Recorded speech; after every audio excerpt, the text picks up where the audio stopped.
While Ron Paul was speaking, Steve Kornacki, you said he's been offering those remarks for a long time. I'm sorry to pull this out of the locker room. And Michael Steele said, yes, but people are now listening. Yeah, they are. And it's resonating with a lot of folks. In tough economic times, what he's saying makes a lot of sense. And what's interesting is he's been saying it, as Steve noted, for a very, very long time. And I took away something that was very significant, though. He's talking about cutting $1 trillion out of the budget in 1 year.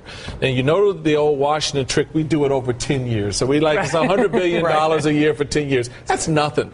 What he's talking about is a fundamental change in the way the government manages its money. And that resonates with a lot of voters out there. And I've said for a long time, and you may disagree with me a little bit on this, I think there's a synergy that Ron Paul has that captures that Tea Party and that Occupy Wall Street-esque feel that's true. On the economic side, which is why you see those 20-something-year-olds galvanizing 1,000 college-plus age kids in an auditorium on a Saturday night? Come on. That's really an important point. I mean, Ron Paul seems to be the only Republican candidate who's really made a play for the youth vote. I mean, he's really done well in Iowa and New Hampshire, for example, among youth voters. So I've been curious to see in terms of Nevada how that helps him in terms of his goal of doing a little bit better in the caucus.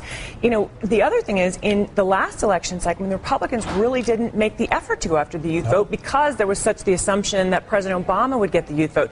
But what Pew is reporting is that in the course of the last 4 years, young voters, millennials in particular, are becoming more frustrated about the role of government and whether or not. And so I think, Ron Paul's message really resonates. They don't see government working as much as they used to be the most sort of optimistic about. It sounds like the speech you say he's been delivering a long time. He's going to keep delivering for a long time. Well, yeah, and I think it illustrates the basic nature of his campaign. In Florida, the most interesting thing to me in the exit poll about Ron Paul was this. They asked people, did you make up your mind in 2011 or in the month of January? Among the people who decided in the month of January, just 3% went for Ron Paul.